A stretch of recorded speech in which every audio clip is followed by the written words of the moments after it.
Uh, Good evening. A warm welcome to AKCOG 2021. AKCOG is being conducted in this online platform for the first time in history. Even though we like real conferences, enjoying meeting people and having academic and non-academic fees, and meeting people, we have been eagerly waiting for this. We are excited and at the same time a little bit anxious and hope everything will get goes well without any problem and technical hitches. On that note, shall we have a silent prayer for a few seconds?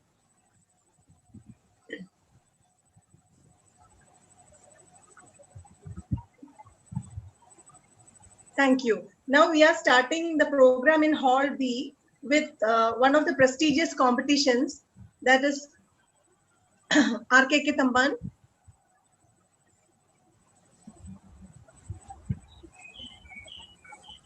Can you see my screen? Yes. Yes, Adi.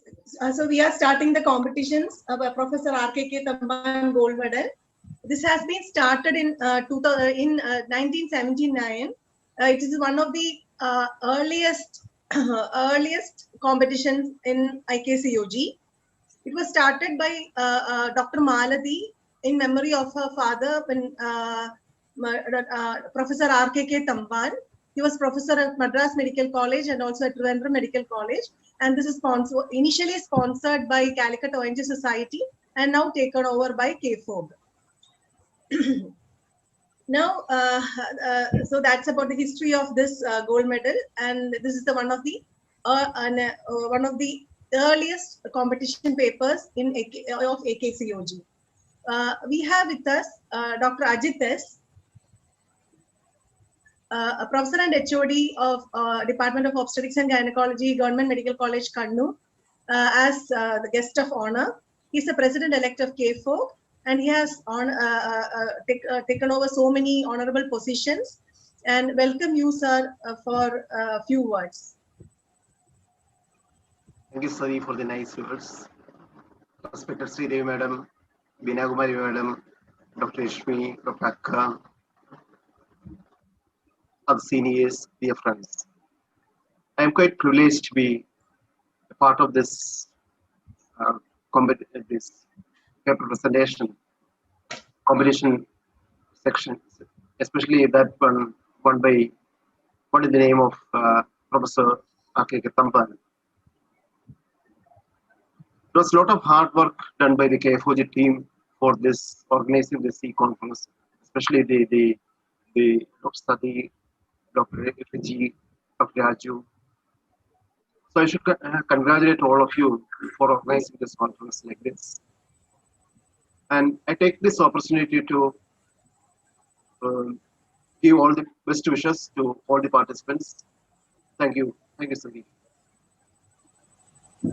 Thank you, sir. Now let's move on to the competition proper.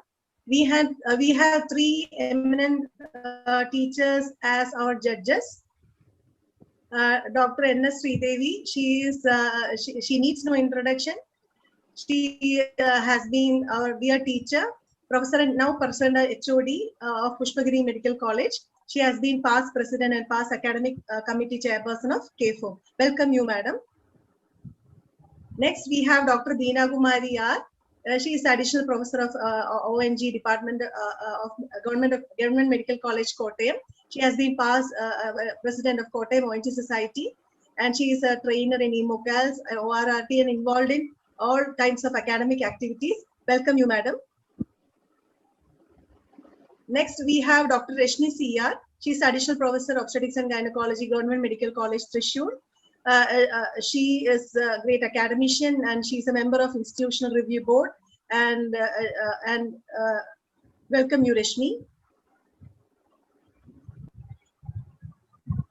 So let's start with the first speaker, Dr. Akash. Before going on, Akash, you can start sharing your screen. I will tell the rules. Okay. That is, first we have to strict regarding the time. There will be a timer Anish, please set the timer once Dr. Akash all the candidates start speaking. So it will ring in 5 minutes. It will ring in 5 minutes. That means that you can talk to 1 more minute after hearing the bell. Then after thus you have a total time of 6 minutes. Now after that 2 minutes interrogation by the judges, and we will move on to the next speaker. If one of you are not coming, or one of you are not able to present at that time, you will wait for 30 seconds. And after that, if you are not able to present, we will try to give you a chance at the end. Is that clear? So let's start with Dr. Akash. Yes. Madam, am I audible? Yeah. Yes. Shall I start, madam? Yes. Respected members of the panel, faculty, and my colleagues, a very good evening to one and all. I'm Dr. Akash PK. I'm doing my 3rd year junior residency at SAD Hospital, Government Medical College, Trivandrum.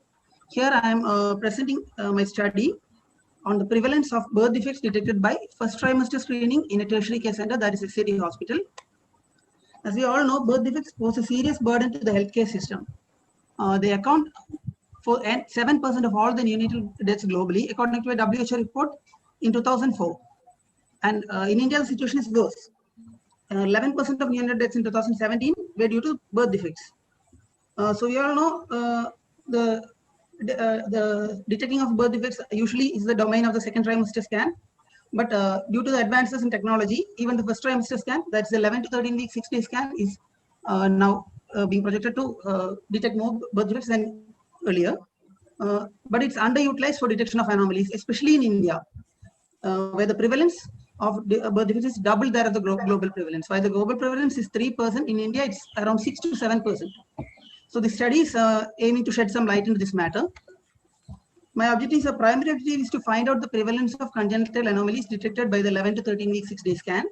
And as a secondary objective, I try to find out any maternal factors that are associated with the congenital anomalies. The methodology, I did a cross-sectional study, and it was conducted at SAD Hospital, Government Medical College, Trivandrum. We calculated the sample size to be 3,104. And on recruiting, I recruited antenatal women who registered in the 1st trimester at SAD Hospital over a period of 1 year till my sample size was achieved. And their 1st trimester scan was checked for structural anomalies. Then I given them a semi-structured questionnaire, including maternal demographics, any comorbidities, any known risk factors for anomalies, and the type of anomaly, if anomaly was present. And all this data was entered into an Excel sheet and then analyzed using a statistical software, that is SPSS. My results, this was what I found. 1.29% of the women had a congenital anomaly, structural anomaly, that was detected in the 1st trimester scan. That is, out of 3,105 patients I studied, 40 cases had congenital anomalies in the 1st trimester scan that made a prevalence of 1.29%. And of these anomalies, majority were neurological or pertaining to the CNS, that's neural tube defects, central nervous system defects, etc. That accounted for 45%, and 20% were anterabdominal valve defects. These are the anomalies which are listed separately. Most of them were omphalocele, 6 of them, followed by anencephaly. Even there were 4 AV septal defects detected.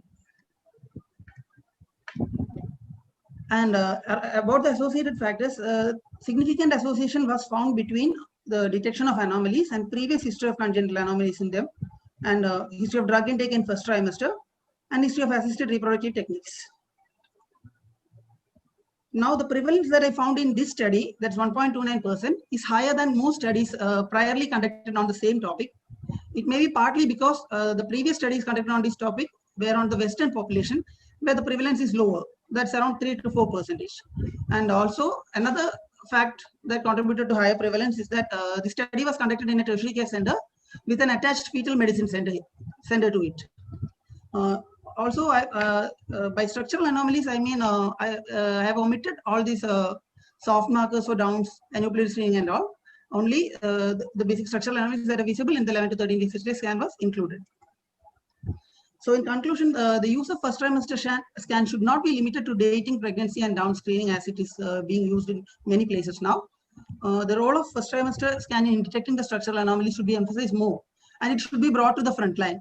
This is especially important in India, where, as I also already mentioned, the burden of disease is high, and first trimester structural screening has not become mainstream, especially in the peripheries. This may provide a therapeutic window.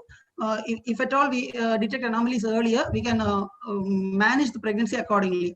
With a lesser morbidity for the patient, if we need termination of pregnancy, we can do that in an earlier period of time. So obstetricians should be trained enough to utilize the 11 to 13 week 6-day scan to find out these structural anomalies, and this will go a long way in reducing perinatal mortality due to the congenital anomalies. These are my references. Thank you, madam.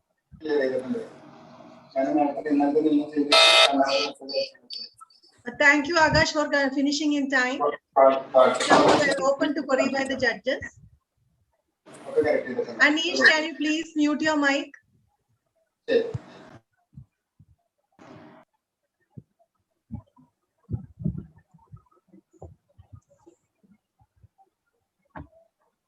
Veena madam, Sridevi madam. Yes. You said something about drug intake, no? What Yes, do you madam. mean by that? Drug intake. Madam, I included all the drugs that were taken in the first trimester before 14 weeks, obviously, and I have found a significant association between that. But for finding a correct association, I need a sample size to be more than this because I calculated my sample size for detection of anomalies. But as a side topic, I have studied this, madam. So that it should be a larger study to Yes, madam. emphasize on the drugs, no? Yes, madam. Then, what is the prevalence in Western countries by USC doing this in the first trimester? Madam, the prevalence was found to be around 0.6. Various studies were there, madam. 0.6%, 0.7% was the prevalence in most of the studies. And I think the fact is because the prevalence there, the global, I mean, the overall prevalence there is around 3%, whereas in India it's around 6 to 7%. Maybe that's because that's the reason for this problem. That is, in Western studies, do you mean to say that it is 0.6% structural anomalies can be detected in the first trimester? Yes, madam. Yes, madam. Okay. So can I ask you one question? These structural anomalies were detected in the first trimester. Yes, So were there any further testing done to confirm? And my first question is that. And the second is, were these patients followed up, and did you see them after delivery? Or what was the outcome? Once detected, did they undergo termination of pregnancy, or did each and every one of the patient undergo termination of pregnancy? Most of them have undergone termination, madam. As you can see, most of these defects would have not progressed to the term pregnancy. So most of them have been undergone, but further. First trimester, severe enough to be present, or to show itself in the first trimester would be we suppose it is to be a severe anomaly. But how many percentage you could have just added? How many percentage continued with their pregnancy, if at all they continue, or were further tests done to confirm or anything? But Rashmi, this study is only a prevalence, no? It's a prevalence study. So it's not a prospective study, no? Prevalence, no? It could have been a prospective, actually. Yeah. If it were a prospective, and having such a big number of sample size, 3,000, this could have been made into a good prevalent. And another thing is that if you had followed up these patients, like the other 98% of the patients, if whether they had an anomaly at second trimester, 18 to 20 week scan, and what had happened to all these patients, then it would have been a great study. That should have been, because it may not be 1.29, it may be around 6% in the second trimester. Yes, madam. In the second trimester, it would have been more, madam. We may detect more. And then follow them up in the last trimester after delivery what about their, did we miss anything in the first trimester? How many percentage are we missing? That would also be very important and relevant. Another study is being conducted in parallel by another student, madam, for this. Thank you, madam. Thank you, madam. Okay, so the time is over. Akash, can you stop sharing? Yes, madam. Moving on to the next presenter, Dr. Pandurangiya. Madam, I'm sharing. Yes.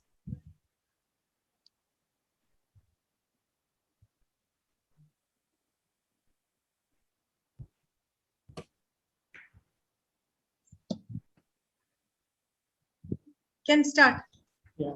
Good evening, everyone. Thanks for AKCOG for providing me opportunity. I'm presenting in my study. Can you put on your video also? Okay, madam. Fine. I thought that clarity will be less. I'm presenting my study of prevalence of anemia among the. Wait 1 minute. Okay.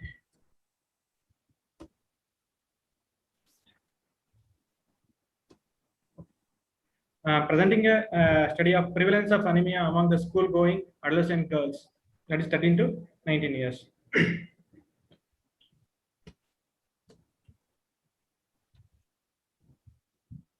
So, as you know, that India is the home for the largest national populations of adolescents, that is 1,205.6 millions. And the adolescents, WHO is defined as a transitional period phase of growth and development between the childhood and adulthood. It is the age between 10 to 19 years. There is a physical and physiological changes that occurs in the adolescent places a great demand for the nutritional requirement and make them more vulnerable for anemia. Anemia in the adolescent causes a reduced physical and mental capacity and diminished concentration in the work and education performances, and also poses a major threat to future of safe motherhood. This is the one of the important factor for our study. If we intervene correctly during this period, we can prevent further consequences of nutritional deficiencies. One of the nutritional deficiencies is the anemia. Because anemia is a condition characterized by reduced oxygen carrying capacity due to a reduced in number of red blood cells and the hemoglobin concentration. Anemia is a global public health problem affecting both the developing and developed countries. The worldwide prevalence of anemia in adolescents is 15%, but in developing countries is 27%, and developed countries 6%. But anemia itself in the globally it is about 1.6 billion. According to the National Family of Health Survey, a study in Kerala shows that the prevalence of adolescent girls of age group between 10 to 19 years at 33.8% were anemic. So the adolescent, the hemoglobin concentration less than 11 gram per dl is anemic, and ICMR classifies mild, moderate, and severe. And mild is the 10 to 10.9, 7.1 to 10.10, and less than 7 gram respectively. So one of the main causes for adolescent girls in India is insufficient quantity of iron-rich food in the diet and a low bioavailability of dietary ions. And one is the iron enhancers, especially the citrus fruits and lemon and orange and almond, tomato and sprouts. And the inhibitors like one of the calcium-containing food like milk, curds, cheese, and food containing fibers and also phytons like pulses, legumes, tea, and coffee. And iron losses during the menstruation and the childbirth. And the poor iron storage due to infancy and the childhood deficiencies, teenage pregnancies and the pregnancies with less than 2 years interval, and parasitic infestation like malaria and intestinal worms. The aim of the study is mainly for the prevalence of the anemia among adolescents, that is 13 to 19 years girl students. It is also, we have found that associated factors like socio-demographic factors, dietary habits, and menstrual patterns. So materials and methods. There is a cross-section study done in Andhra Kandi Higher Secondary School for adolescent school-going girls between 13 to 19 years. In 2019, sample size of calculated is 200. According to formula, it is coming at 159. We are included the girls between the 13 to 19 years and excluded the girls who were not available for data collection during the 2 consecutive visits. Those girls who do not consent for the studies, and the girls with the congenital and chronic diseases. After the informed consent from the principal, the pre-designed and pre-tested questionnaires interview methods were used, and information on the social demographic factors, dietary and menstrual habits, and also collected the blood samples, and the observations were recorded and tabulated. and statistical analysis was done in SPSS software volume 22 and calculated the p-value with the help of chi-square and z-test.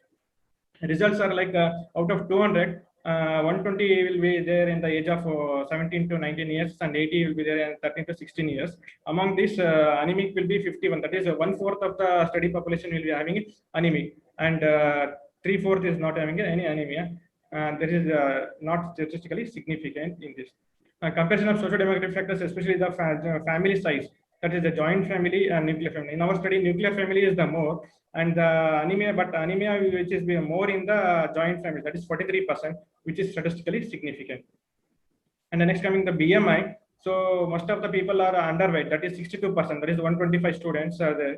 But in the anemic, the 72% it will rises. So it is statistically significant in BMI. Coming to the next, that is menstrual problems. In the menarche and the cycle duration is not a problem. It won't statistically significant, but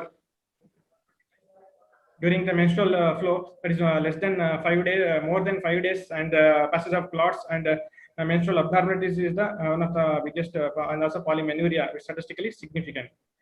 Coming to prevalence, out of 51, 70% is there in the moderate anemia, and 21.5% in the mild anemia, and 7.8% in the severe anemia.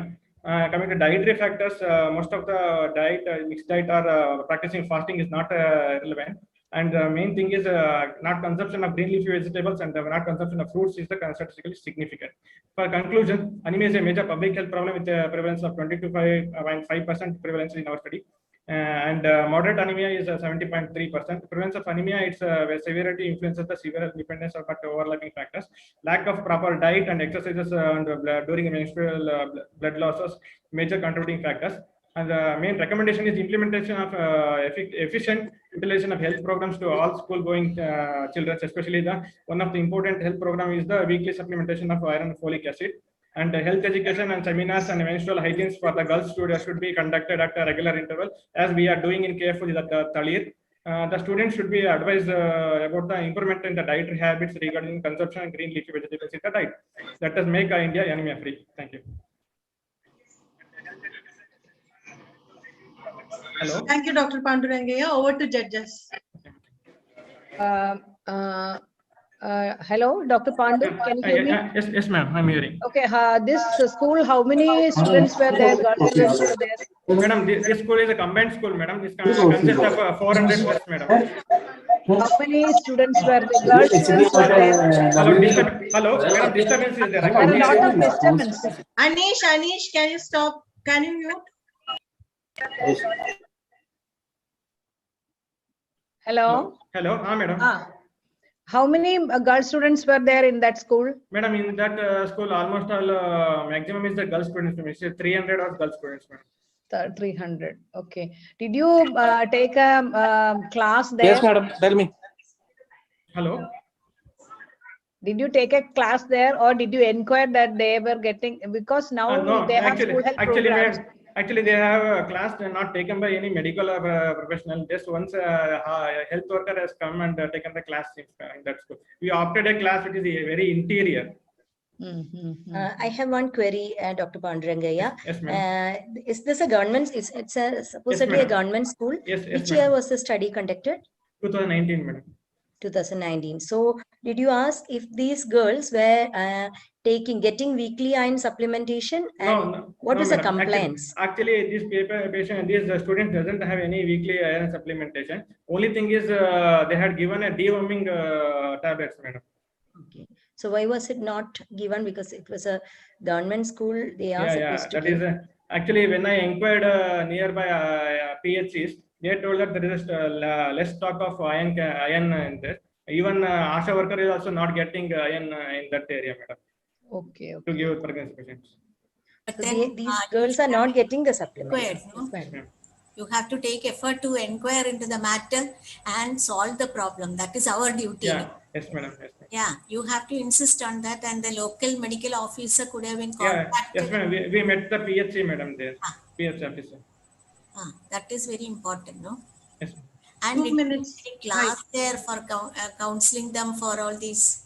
Yes, madam. Actually, this, meanwhile, we are actually planning, madam. As Corona has come, and actually, we wanted to give a weekly supplementation, and we wanted to take the samples further, how the blood was improving or not, and so it was not able to conduct because of this Corona.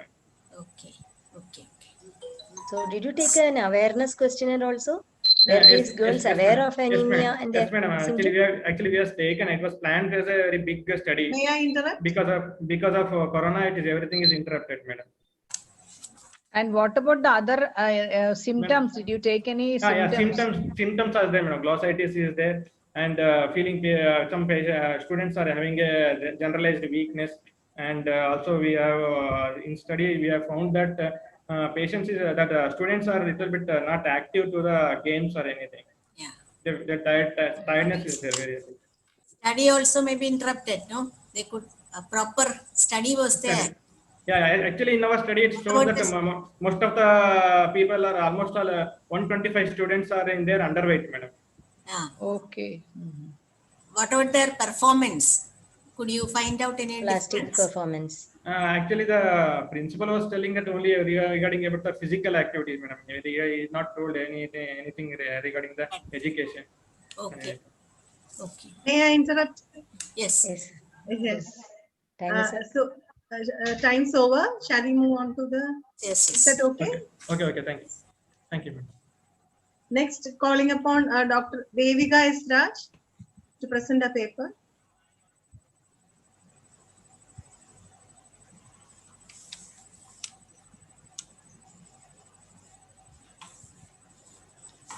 Shall we start, madam? Yes, please. Good evening, one and all. My name is Dr. Devika S. Raj. I'm doing my third year residency in obstetrics and gynecology at SAT Hospital, Trivandrum.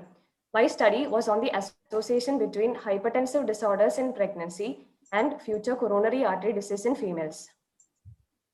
Hypertensive disorders in pregnancy comprises a spectrum of disorders of varying severity, including gestational hypertension, preeclampsia, chronic hypertension, and chronic hypertension with superimposed preeclampsia. It complicates about 10 to 15% of pregnancies. It has both short-term as well as long-term implications on the maternal cardiovascular health. The short-term effects include persistence of hypertension, increased risk of peripartum cardiomyopathy, and left ventricular failure. The long-term consequences include increased risk for development of hypertensive disorders in future pregnancies, and hypertension in future coronary artery disease and stroke. Coronary artery disease is the biggest killer in women. Apart from this, the morbidity on survivors is significantly high. Whether hypertensive disorder in pregnancy is a risk factor or a manifestation of an underlying risk for CAD is not clearly known. The association between preeclampsia and CAD is long known. Newer evidence suggests gestational hypertension also to have association with CAD. A dose-dependent relation has been observed with severe, recurrent, or early onset hypertensive disorder and hypertensive disorder associated with preterm labor or fetal growth restriction result in vascular outcome. Rationale of my study: coronary artery disease accounts for about 17.5% of death in women in Kerala. Several studies have been conducted in Kerala on the conventional risk factors for CAD, such as type 2 diabetes mellitus, hypertension, dyslipidemia, etc. However, there is no study on the association between hypertensive disorder in pregnancy and future coronary artery disease in our setting. This study aims to throw a light on the same. Objectives included to find the association between hypertensive disorders in pregnancy and future coronary artery disease in women, and also to find the association between other pregnancy complications such as diabetes in pregnancy, a preterm delivery, having a low birth weight baby or miscarriage, and future risk of coronary artery disease. A case control study was conducted at Government Medical College Trivandrum over a period of 1 year.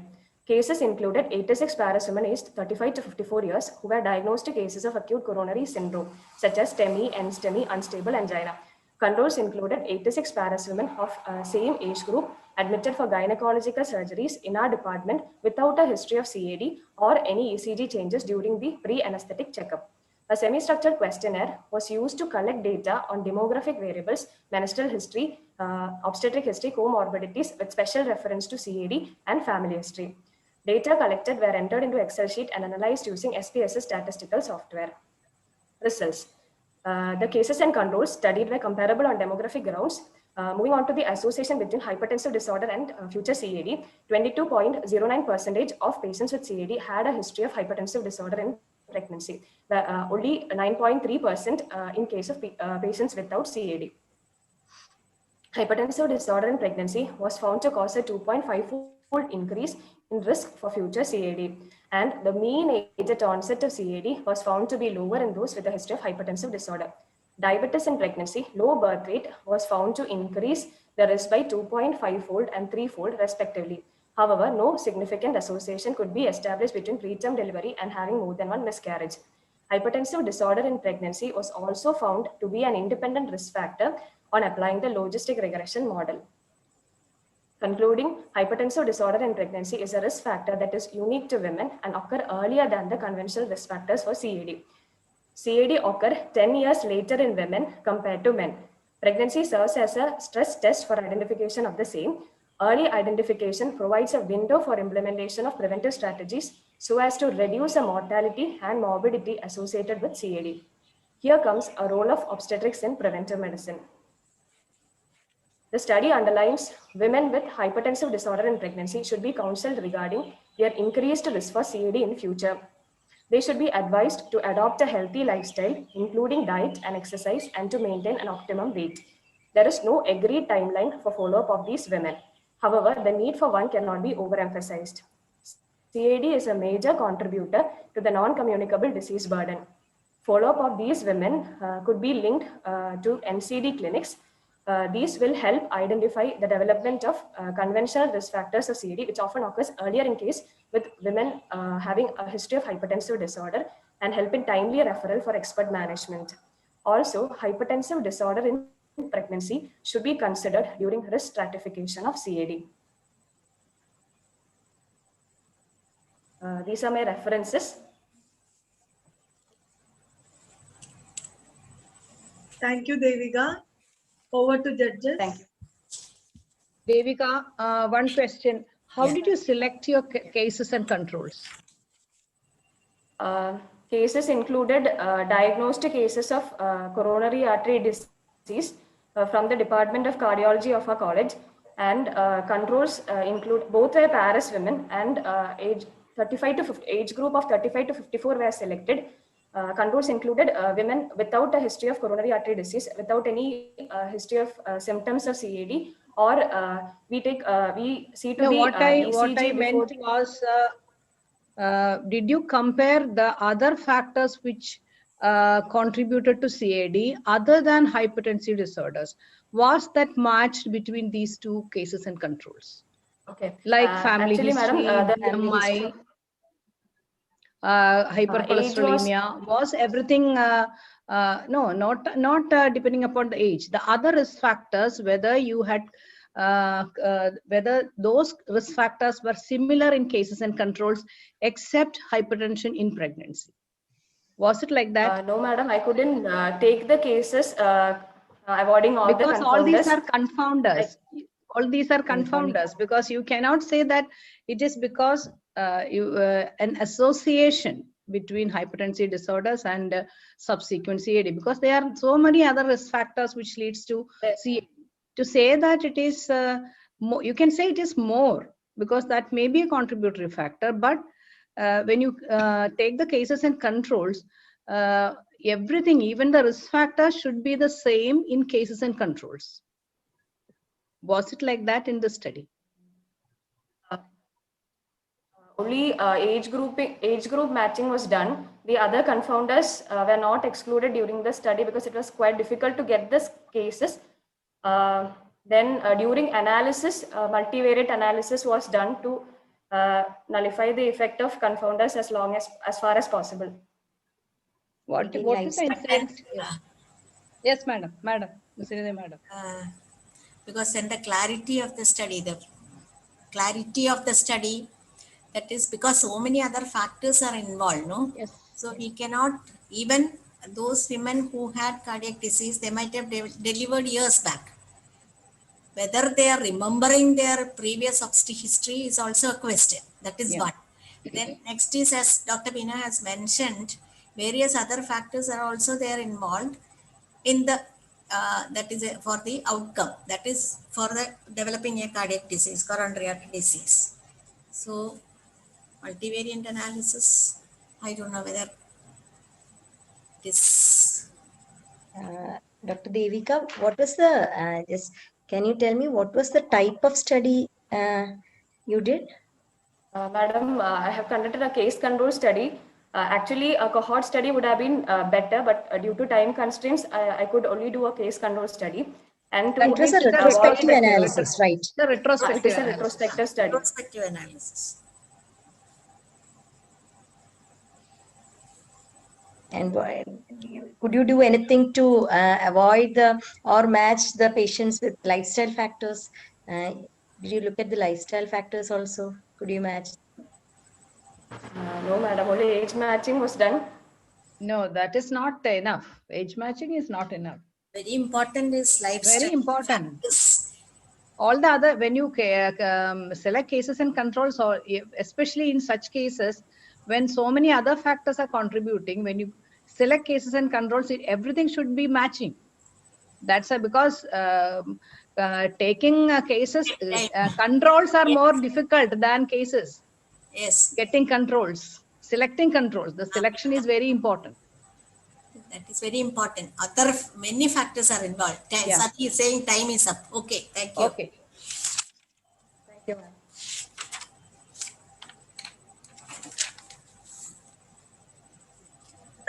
Next, Meghna Sawant ready. Devika, please unshare. Stop sharing.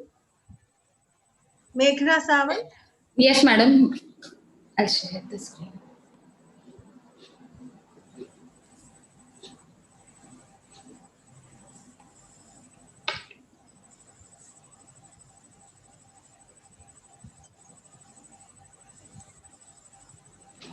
Good evening, everybody, ma'am.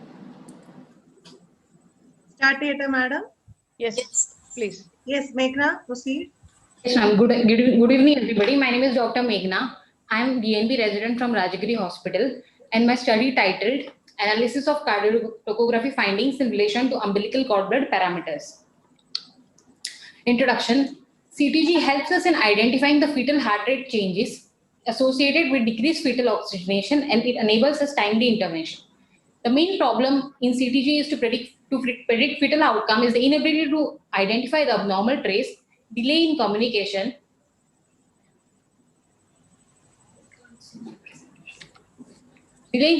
and timely action. It has a high false positive rate, that is 60%, and it has a high inter and intra-observer variability, which increases the cesarean section rate. So the aim of my study is to analyze the cardiotocography findings in relation to umbilical cord blood parameters. My primary objective is to analyze the association between pathological CTG and umbilical cord blood parameters. I have three secondary objectives: to study the association between the nature of lichen and pathological CTG, to study the incidence of operative vaginal delivery and cesarean section with pathological CTG, and to find out whether corrective measures changes pathological or suspicious CTG. My materials methods: study population was a singleton pregnancy with cephalic presentation at more than or equal to 37 weeks of gestation without any specific risk factor in labor, admitted in Rajagiri Hospital. Inclusion criteria was a primary or multigravida low risk at more than or equal to 37 weeks, spontaneous or induced, cephalic singleton. Exclusion criteria was previous LSCS, CS before labor, FGR, post-datism, PIH, and overt diabetes. My sample size was 120. It included 40 patients who continued to have normal CTG, 40 who developed suspicious CTG in labor, and 40 who had pathological CTG. Methodology: women who are fulfilling the inclusion criteria when enrolled in the study, we usually do continuous intrapartum CTG monitoring and umbilical cord blood parameters routinely for all the patients. CTG was classified into normal, suspicious, and pathological depending on FIGO classification. In case of an abnormal CTG, corrective measures was given, that is cessation of oxytocin, change in maternal position, IV fluids, and in case of tachysystole, tocolysis was given, that is Terbutaline. In case there was no reversal of the abnormal CTG, fetal stimulation was done. And depending on the fetal scalp stimulation, decision for immediate intervention, if needed, was taken. After delivery, newborns were seen by neonatologist. An undisturbed segment of the cord, approximately 5 centimeters in length, was taken for analysis, and pH, lactate, and base deficit were analyzed both in the arterial and the venous sample. At least presence of one parameter indicates significant metabolic acidosis, that is a pH of less than 7, lactate more than 4.8 millimoles per liter, and base deficit of more than equal to 12 millimoles per liter. The relation between CTG finding and umbilical cord parameters was analyzed, and analysis was done by using SPSS version by ANOVA and student t-test, and p-value less than 0.05 was considered significant. When we studied the relation between CTG and umbilical cord blood artery pH, we saw that 12.5% of the babies in the pathological group had a pH less than 7, but none in normal and suspicious group had pH less than 7. Also, in normal group, there were 72.5% babies had normal pH, that is more than 7.18. But in pathological, it was 47.5. So there was a significant relationship with p-value of 0.002. When we studied the relation between CTG and lactate, we saw that almost 65% of the babies had lactate more than 4.8, out of which 5% had more than 10, indicating severe acidemia. But in suspicious case, 50% had normal lactate and 50% had abnormal lactate, and it was found to be significant. When we studied the relation between CTG and base deficit, we found that 27.5% of pathological CTG had abnormal base deficit compared to the normal. So there was an association found between the two. When we studied the relationship between reversal of CTG after giving corrective measures, out of the 80 patient, that is the pathological and suspicious, we found that 80% had reversal of CTG, and 16%, that is 16 patient, that is 20% had no reversal, and 25% of those 16 patients had no reversal even with injection terbutaline, and it was significant. When we studied this relation of CTG with mode of delivery, we found that overall 32.5% had spontaneous vaginal delivery, 18.3% had cesarean section, and 49.2% had instrumental delivery. When we look at the pathological group, we found that 47.5% 50% had instrumental delivery, and 2.5% had spontaneous vaginal delivery. When we studied the nature of relationship between the Likert nature and CTG, there was no much difference seen, and there was it was equally distributed in all the three groups. So there was a significant association found between abnormal CTG and acidosis. Out of those 5 babies, that is 12.5%, who had a pH less than 7, one baby had pH 6.8 with Apgar of 6 at 5 minutes, was intubated, had 30 days of NICU stay, later developed neonatal seizures and HI. Corrective measures reverses the abnormal CTG. Out of those 25% who did not revert back with terbutaline, those are 4 patients, 3 had emergency LSCS and 1 had vacuum delivery. No much, actually all those 4 had mild metabolic acidosis. 1 needed resuscitation, 4 did not, 3 mode of delivery. Despite pathological CTG, we could deliver majority by instrumental delivery. Also, we could limit number of cesarean sections for the patient with suspicious CTG. There was, from the above study, it indicates that meconium by itself does not increase the incidence of pathological or suspicious CTG and poor perinatal outcome because it was equally distributed in all the 3 groups. And we also, conclusion, it can conclude CTG is normal, good perinatal outcome can be expected in 90 to 95% of babies. Use of intrauterine resuscitation can help in preventing maternal morbidity by preventing unnecessary cesarean. Meconium stain Likert does not translate into a bad obstetric outcome by itself. Umbilical cord pH can be used as a predictor of neonatal acidemia. Okay. If proper identification of abnormal CTG is done with timely intervention, poor perinatal outcome can be avoided. Thanks. Okay, Meghna, one or two clarifications. You said it is induced labor. These are all uncomplicated patients. I suppose is that an elective induction? Yes, ma'am. It was an elective induction. When do you induce electively? Ma'am, actually we wait till 40 weeks, but we start induction by 39 weeks, 5 days. Okay. And another thing is, what is the study design? This is a prospective study? Prospective observational study, madam. Okay. Vidya, madam? What is the was the induction method same in all these patients? Induction method Was it dependent on the Bishop score or uniformly decided for all these because of it is a study? Madam, it is not uniformly decided. Usually we have a common pattern. We induce with Foley's first, followed by, after Foley's expulsion, we go by PG2 or PG1. Do you have any difference in this CTG in induced labor and those who went in for spontaneous labor? Is there any data on that? Ma'am, I have a data. We found that it was more in the induced, but we found the induced patients were admitted. We had more patients who were induced compared to spontaneous. So we cannot justify whether it is basically induced or spontaneous. That's why. Dr. Meghna, I have one query. So you have done a study where you have compared normal CTG, normal CTG and a pathological CTG and looked at the cord blood pH. So as expected, it was low in a pathological CTG. So what was the rationale for your study? What additional information, what extra thing did you get from the study? Ma'am, the extra thing I got is that in case of a arterial lactate, 50% of suspicious CTG had abnormal and 50% had normal lactate. So suspicious CT basically could not indicate the severity of lactic acidemia. That's exactly why it is classified as suspicious. Not in every case you will get a. And one more question: do you do a scalp blood pH or lactate? No, madam, we don't go for fetal blood scalp pH. Okay. So, what was the one positive finding you got from this study? The positive finding I got is the association of cord blood like pH can be used as a predictor, and secondly, meconium by itself does not translate into a bad perinatal outcome. Meaning, because of a meconium, we should not consider for a cesarean immediate. Meconium was not mentioned in any of this. You were just comparing the CTG and fetal cord lactate. So meconium you cannot. What is the beneficial? I mean, for future. I think that was a secondary objective, no? It mentioned it in secondary objective. We can say that corrective measures.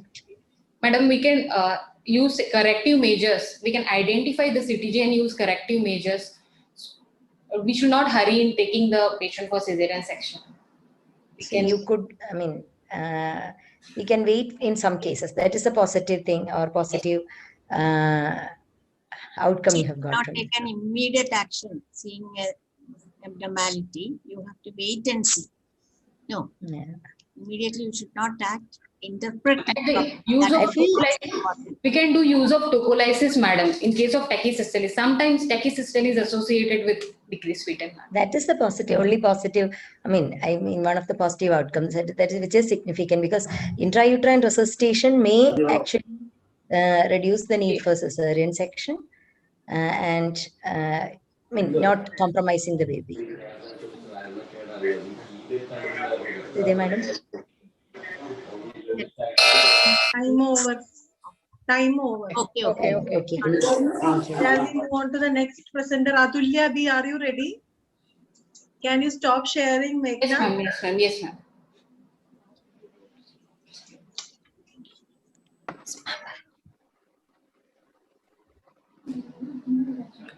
Yes, ma'am.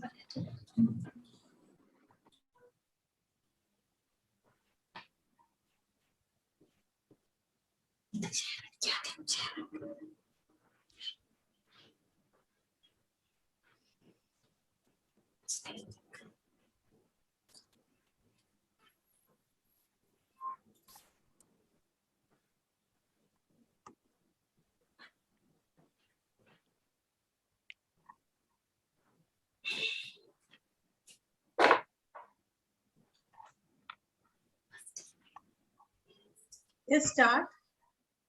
Madam, start it. Yes. Good evening, ma'am. I am Dr. Adilya from Government Medical College, Kannur. I am presenting the paper on maternal mortality, changing trends over past 15 years. Introduction. As we all know, maternal mortality is the primary indicator of quality of healthcare. Millennium Developmental Goal aims to reduce maternal mortality ratio .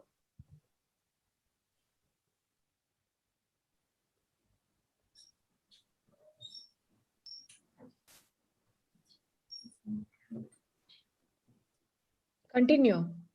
What happened? Slide is not moving. Millennium Developmental Goal aims to reduce maternal mortality ratio by 3/4, and by Sustainable Development Goal, reduce MMR to less than 70 by 2030.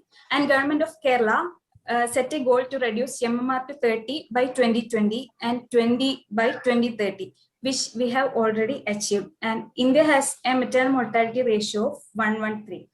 Objective of my study is to study the maternal mortality and the changing trends in the causes of maternal death over 15 years at a tertiary care center in North Kerala. This is a retrospective observational study for a period of 15 years, that is from 2006 to 2020, held at Government Medical College, Kannur. And I collected my data from maternal mortality registers and case records using structured proforma. The inclusion criteria were all deaths, antenatal, intrapartum, or postnatal within 42 days of termination of pregnancy from any cause related to, aggravated by, or unrelated to pregnancy. And those patients who were transferred to critical care units or other departments for continued care and later died were also included in the study. Those patients who died after 42 days of termination of pregnancy were excluded from the study. And in the study, all maternal death during the study period was analyzed with special emphasis on socio-demographic characteristic, antenatal care, parity, and cause of death. And total number of live births were calculated. Maternal mortality ratio for 15 years also find out. And the changing trends in the causes of maternal death of first 7.5 years was compared with the last 7.5 years. And the results were total number of maternal deaths from 2006 to 2020 were 63, and the number of live births were 24,250, which gives a MMR of 259 per 1 lakh live birth. There was significant reduction in maternal mortality rate over 15 years. That is, in the first half of the study period, maternal mortality rate was 481, which significantly reduced to 141 in the second half of the study period. This 147 is also a big number. This is because of the fact that this is an institutional-based study, and our hospital is the only tertiary care center in government sector for 2 neighboring districts to which very critically ill patients are referred. Coming to the socio-demographic factors, most of the maternal deaths that were occurred in the age group of 20 to 29. There were 44 cases. That's 69% of the total number. Most of them were primary gravidas, constitute 55%. Then come to the gestation age, 50 cases, that is 78% of the cases were in the 3rd trimester, 6.3 were in the 3% were in the 1st trimester, and 14% in the 2nd trimester. Coming to the mode of delivery, 26 cases were delivered by cesarean section, 18 cases by vaginal delivery, 1 case of abortion, 2 cases of ectopic pregnancy. These were ruptured ectopic referred from periphery in state of shock. These deaths were preventable if they had been referred earlier. 2 were died undelivered. Then coming to the causes of maternal death, there are direct and indirect causes. Out of total 63 maternal deaths, 39 cases of death were due to direct causes, of which postpartum hemorrhage leads the top. 20%. There were 13 maternal deaths due to postpartum hemorrhage, which constitute 20%. Then hypertensive disorders, 15% of cases. Amniotic fluid embolism, 10%. Pulmonary embolism, 6.3%, sepsis 4.7%, ruptured ectopic and AFLP 3.1%. Then indirect causes total 24, of which cardiac disease comes the first. Coming to the leading cause of maternal death, postpartum hemorrhage leads the top 20%, hypertensive disorders 15%, cardiac disease 11%, respiratory illness 9.5%. Then comparing the trends in changing trends in maternal death, we can see that in the first half of the study period and the second half, BPH leads the course. In the second half of study period, there were no cause of no death due to hypertensive disorders and its complication. Cardiac and respiratory illness death reduced in number. There is significant maternal mortality. Leading cause of maternal death were direct causes, and postpartum hemorrhage still continues to be the leading cause, and maternal death due to complications of hypertensive disorders has reduced significantly. Thank you.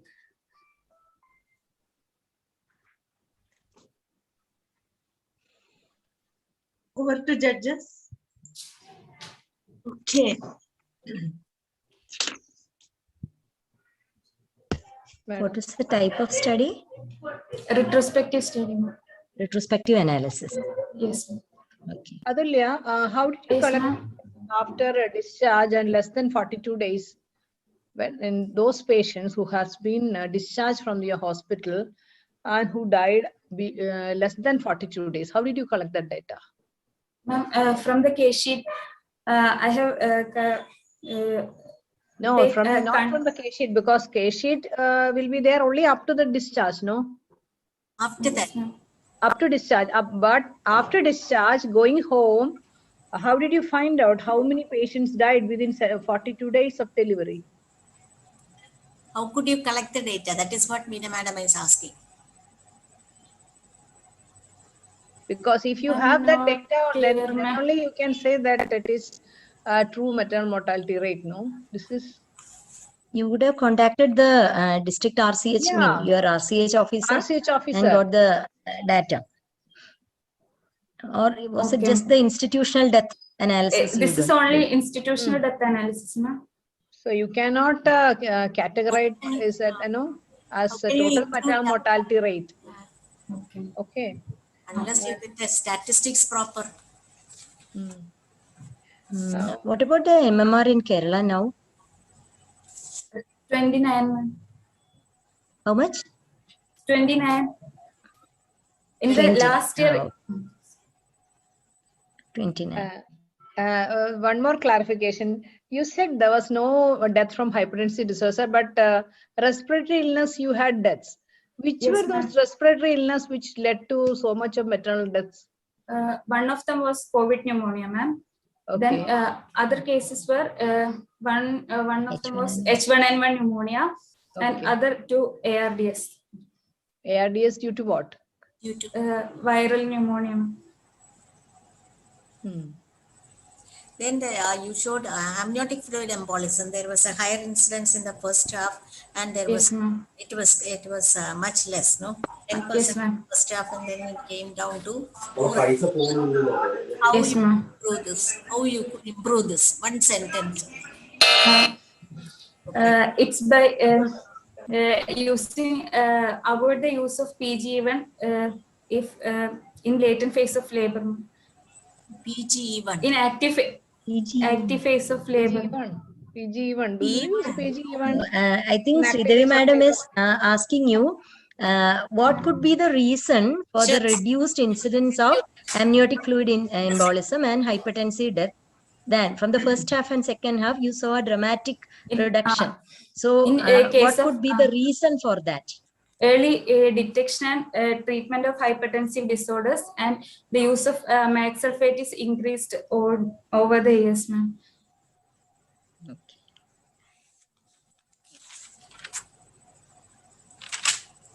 Yes. If there are any more, no more questions, shall we? Okay. Thank you. Thank you, Adulya. Thank you. Can you stop sharing? Sorry, Ramya is ready. Yes, ma'am.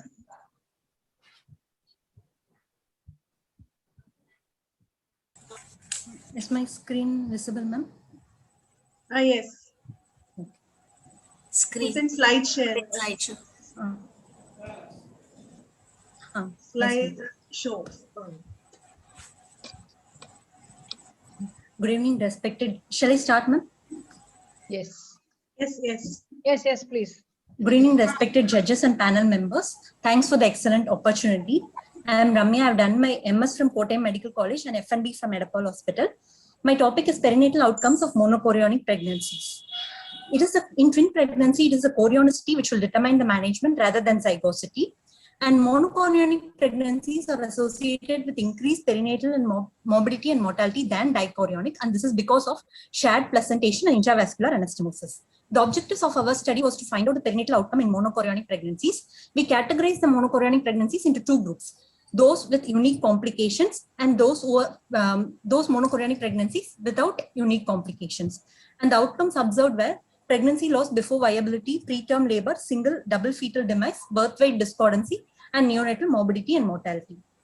It was a retrospective observational study conducted in Edapal Hospital over a period of 4 years. We included antenatal patients with monochorionic pregnancies who had ultrasound follow-up and delivery at our hospital.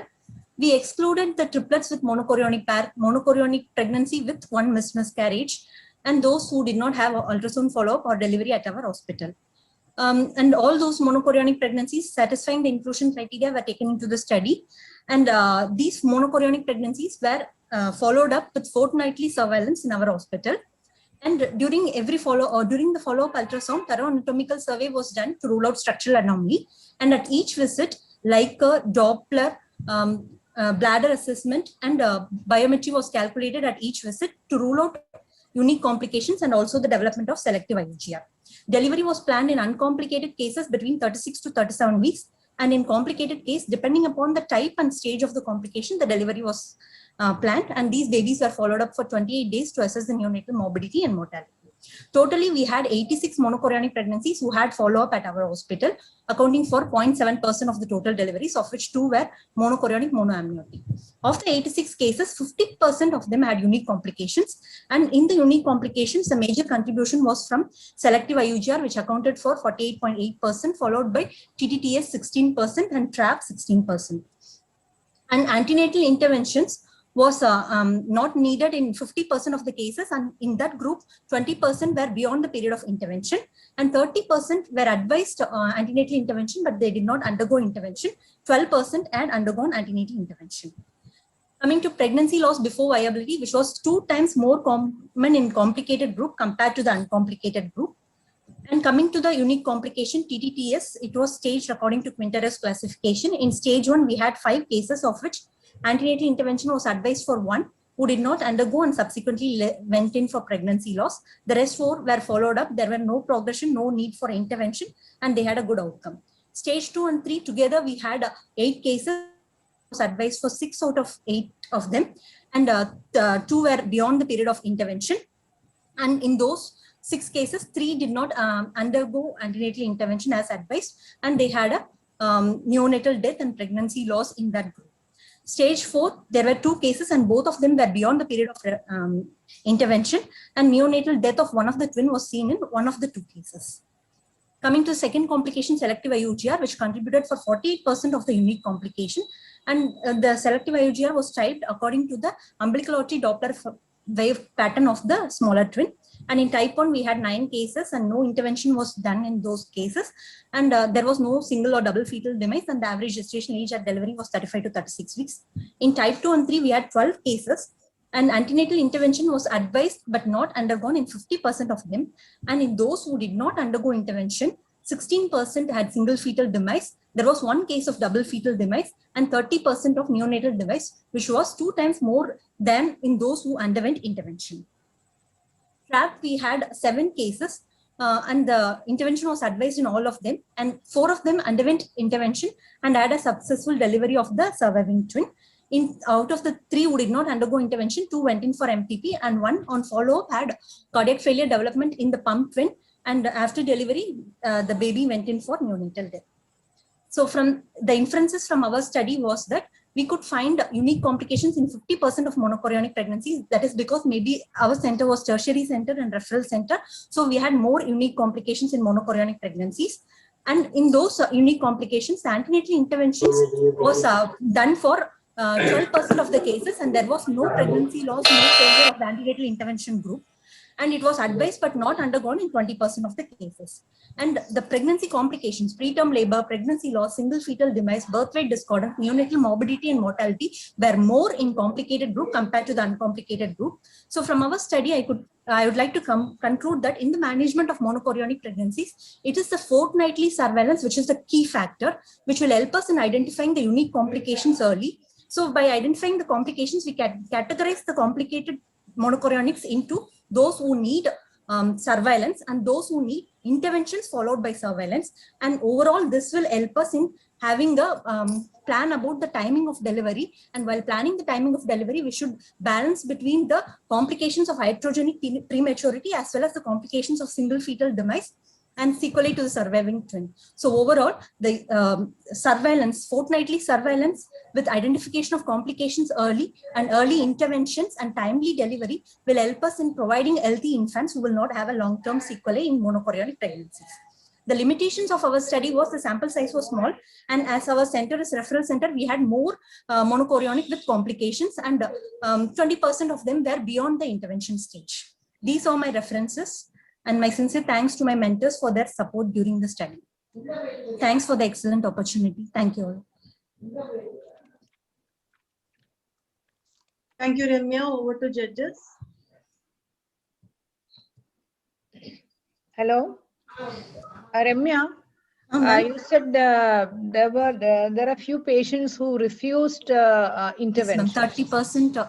What were the reasons that they refused? Was the economical factors, and then their belief that the intervention, and they had a I mean, when counseling for intervention, we used to say that there is chance for preterm labor.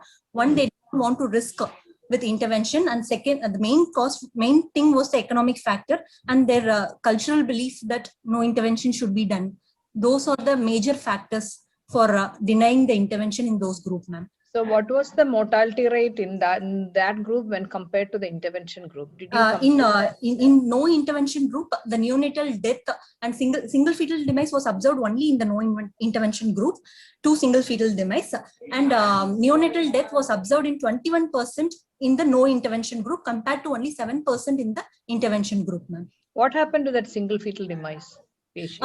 Of the 2 cases of single fetal demise, telephonic conversation was made with the parents. One baby had a sequelae, cerebral palsy and subnormal, delayed developmental milestones. The other baby, they said that the milestones are good, but we did not have a neurological survey. It was just a telephonic conversation, and they said that the baby is doing well and going to regular school.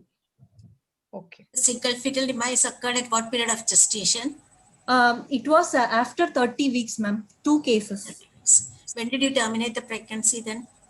We had as a single fetal demise has already happened, there is no point in terminating immediately, ma'am. So we followed up the surviving twin with neurosonogram and also for watching for fetal anemia, and there was no complication. So we terminated the surviving twin at around 36 to 37 weeks. And refusal, you said 30%. Ma'am? Regarding refusal, you said 30%. Yes, ma'am.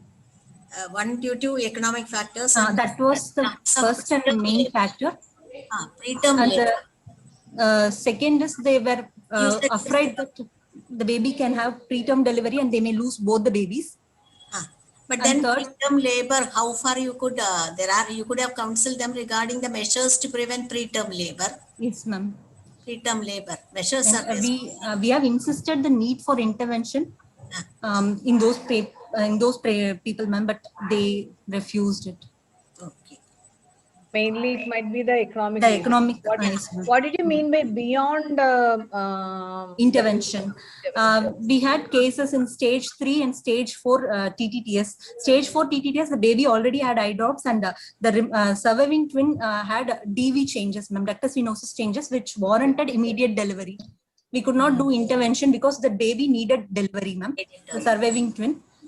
In the stage 3 also we had 2 cases. The Doppler changes was in the surviving twin was necessitating delivery, so that the intervention was not carried out in those. So what was the survival rate of those patients?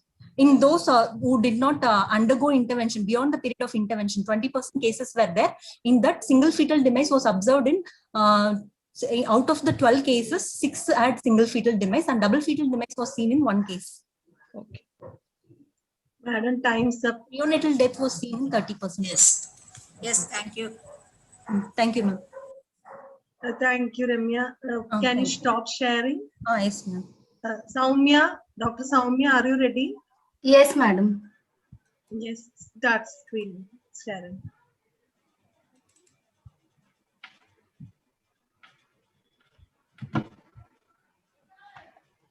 Slideshow. Yes, ma'am. Good evening, judges. I'm Dr. Soumya. I would be talking about transvaginal high intraperitoneal, that is isthmial cerclage, an alternative to abdominal cerclage. Cervical insufficiency is characterized by painless dilatation of cervix in the second trimester. As we all know, the mode of treatment is a cervical cerclage. Sometimes when there is a history of 2 or more second trimester losses, or in case of a previous failed cerclage, a traditional McDonald or Shirodkar cerclage may be ineffective. In such cases, the cerclage has to be placed intraperitoneally at the level of isthmus, which is generally done abdominally or under laparoscopic guidance. We in our practice have found that intraperitoneal cerclage can be done transvaginally, thus avoiding a laparotomy or laparoscopy. The aim of my study was to see the efficacy of transvaginal high intraperitoneal cerclage. It was an observational study carried out in the Department of Obstetrics and Gynecology of Rajgiri Hospital, Aluva. Study period was between November 2015 to January 2021. So when do we do the cerclage? That is in the first trimester, preferably after the NT scan. It can also be done as an interval procedure. Coming to the inclusion criteria, 1 or more second trimester loss, history of a previous failed cerclage, history of cervical trauma. Any one of these criteria should be present. Exclusion criteria, that is a rescue cerclage or in case of a primary gravida. So coming to the brief procedure, we usually give 1 dose of prophylactic antibiotic half an hour prior to the procedure. We prefer cefazolin 2 gram IV. Routine tocolytics is not recommended. Regional anesthesia, that is spinal anesthesia, is preferred. Patient is placed in lithotomy position using Allen stirrup. Paracervical infiltration is given anteriorly and posteriorly using vasopressin diluted in normal saline to reduce the bleeding. A semicircular incision is given anteriorly at the cervicovaginal junction and bladder is reflected up to the cervicoisthmic junction. Posterior colpotomy is done and POD is opened. Muslin tape is placed at the cervicoisthmic junction by taking bites at 9 o'clock and 3 o'clock position. The tape is tightened with the knot posteriorly. Make sure 1 inch of the tape is left beyond the knot so that the removal will be easier at a later date. Colpotomies are closed with absorbable sutures. Coming to the results, we had a total of 145 patients who underwent vaginal cerclage during the time frame of the study. Out of this, 21 patients underwent transvaginal high intraperitoneal cerclage. Out of the 21 patients, 17 patients had cerclage placement during pregnancy, and for 4 patients, it was an interval procedure. So out of the 17 pregnant patients, most of our patients were 3rd gravida or higher. We even had 1 7th and 8th gravida, and none of these patients had any living child. Coming to the 4 patients who had interval cerclage, 1 patient had 6 abortions prior. 6 abortions. She had an FTND prior to these abortions. She also had a laparoscopic Khanna sling surgery for uterovaginal prolapse. So taking an aggregate of all the gestational age of the previous pregnancy losses, most of the pregnancy losses happened between early second trimester and mid second trimester, that is between 14 to 18 weeks and 18 to 22 weeks. So 13 patients had history of previous 1 failed cerclage and 6 patients had history of previous 2 failed cerclage. 2 patients did not have any cerclage previously. Out of the 19 patients who had previous failed cerclage, whether it was Shirodkar's or McDonald's procedure, we did not know it properly because it was not documented properly in the discharge summary. So coming to the period of gestation at which the present cerclage was put, for 2 patients, the cerclage was put between 7 to 10 weeks, 6 patients, 10 to 12 weeks, 9 patients, 12 to 14 weeks, and 4, it was interval cerclage. Coming to the pregnancy outcome, patients, that is 78.9% had elective LSES, 3 patients had emergency LSES. The indication of emergency LSES being fetal growth restriction, preterm labor. These patients had membranes bulging also. Another one patient, the other indication being preeclampsia. One patient had to undergo medical termination of pregnancy because at 15 weeks, 6 days, she came to us with leaking PV. So for this patient, we had to remove the cerclage under anesthesia, that is under spinal anesthesia, following which we gave medical management and then she expelled the fetus. Most of our patients delivered after 36 weeks, that is 14 patients, it constitutes 73.6%. The average birth weight at delivery was more than 2.5 kgs in 17 cases. So coming to the discussion, in our study, transvaginal high intraperitoneal cerclage resulted in 95.2% live birth and 100% neonatal survival rate. The mean gestational age at delivery was 36 weeks. In case of miscarriage in first trimester, medical management may be given or evacuation can be done with cerclage in situ. But a second trimester miscarriage may need a hysterotomy or removal of cerclage under anesthesia followed by medical management, which is a drawback. The birth weight was more than 2.5 kgs in 89.4 cases. Out of the 4 patients who underwent interval cerclage, 3 patients conceived and their pregnancies went up to term. The cerclage can be left in situ following cesarean section if the patient wishes a subsequent pregnancy. We had one patient who had a second pregnancy with the same cerclage, which went up to term. So far, we have done only 3 cerclage removal along with LSES and sterilization. We have not had any surgical complication or any post-operative sequelae. Coming to the conclusion, transvaginal high intraperitoneal cerclage is a safe procedure. Success rates are comparable with abdominal or laparoscopic cerclage.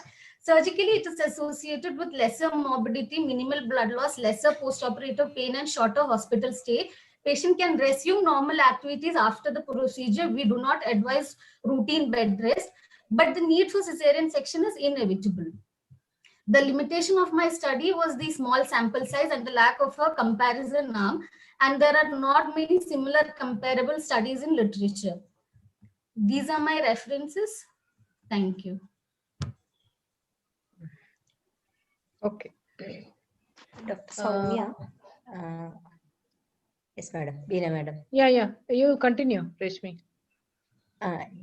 What was the type of the study? Earlier you told that it was you started with a comparison of one group and then selecting 21 patients for this type of cerclage. What is the type of study? But we didn't see any discussion about the comparison between the outcome between these 2 groups. That is why it was an observational study, madam. Whenever a patient comes to it with a history of 2 or more second trimester losses, or when she had a history of previous failed cerclage, we preferably do this procedure than the routine Shirodkar's cerclage. That is how you selected these 21 patients. Yes. That is how you selected. So these were all patients with a worse outcome than the other 120. Yes. Okay. How many was done? So you couldn't compare the group. Yes, sorry, madam. No comparative study. No, it was not so it couldn't be a comparison. No, I think she should not have been mentioned even the other group, no? Yes, madam. That is why I got confused. Because it was mentioned observational. It was mentioned only because what I wanted to convey is that in such cases, the routine Shirodkar's or McDonald's will be ineffective. So intraperitoneal cerclage has to be done. How many was done by laparoscopy and how many was abdominal? No, we don't do laparoscopic cerclage in our institute. We only do vaginal cerclage. Vaginal cerclage. Mainly Shirodkar's. And if we feel Shirodkar's wouldn't be effective, then we consider a high intraperitoneal transvaginal cerclage. Okay, a few of your patients came with preterm labor. You said the membranes were bulging. Yeah, among one patient who we had put transvaginal high intraperitoneal cerclage, she went into preterm labor at 31 weeks. So on examination, we could see the membranes were bulging through the os. So do you think that we had only one case which we had like that. Otherwise, now what I meant was, do you take it as your failure of the procedure? Not Not exactly. Or any at least we could reach 30, we could go up to 31 weeks, so it can be taken as an advantage. She didn't have a previous living child, so 31 weeks is a good enough period. No. My question was not that. Do you think it's a failure because? No, comparing the statistics, I don't think it is a failure. Okay, well, did you have any patients in your series where the history was not suggestive of a cervical insufficiency, or whether she had recurrent preterm deliveries, like 28 weeks, 24 weeks, the patient had contractions and delivery? We had two patients who delivered, few patients who delivered after 26 weeks, but before 28 weeks. But history-wise, they gave the history of cervical insufficiency than a preterm labor. So that is why high intraperitoneal circulation was considered. The patient who had undergone preterm labor, do you think she had a history of preterm labor in the previous pregnancies? Sorry, madam, I didn't get you. No, the patient who said no, some patients went for preterm labor. Yes. Did these patients had history of preterm labor any of her previous pregnancies? I didn't go into that data. I'm not sure. Yes, because you should, because such patients with the history of preterm labor, contractions, whatever you do, she will go for preterm labor. This is all good, especially when the patient delivers without any uterine contractions. There's a typical history of cervical insufficiency. You understand? Yes, ma'am. What was the dose of vasopressin you used? Vasopressin, 20 units in 100 ml normal saline. Okay. Madam, time's over. Yeah. This is the last actually. Okay. One more question, just a minute. So you selected all these 21 patients with previous 2 or more miscarriages or failed circulage. What was the cervical length at the time of your procedure? Were they comparable? Cervical length we didn't take into consideration. We only took the history into consideration. So it was all history indicated circulage. Yes. All history. But was the cervical length recorded in the before the procedure? Yes. Was it normal? It was normal. It was Maybe normal. you have not considered it in your study. No, we have not considered it at all. Okay. Thank you. So it's over. So that's it. The last person, Dr. Vishnu Priya, has informed that she will not be presenting. So this was our last candidate. So we successfully completed RKK Tamban gold medal competition. Thank you, judges.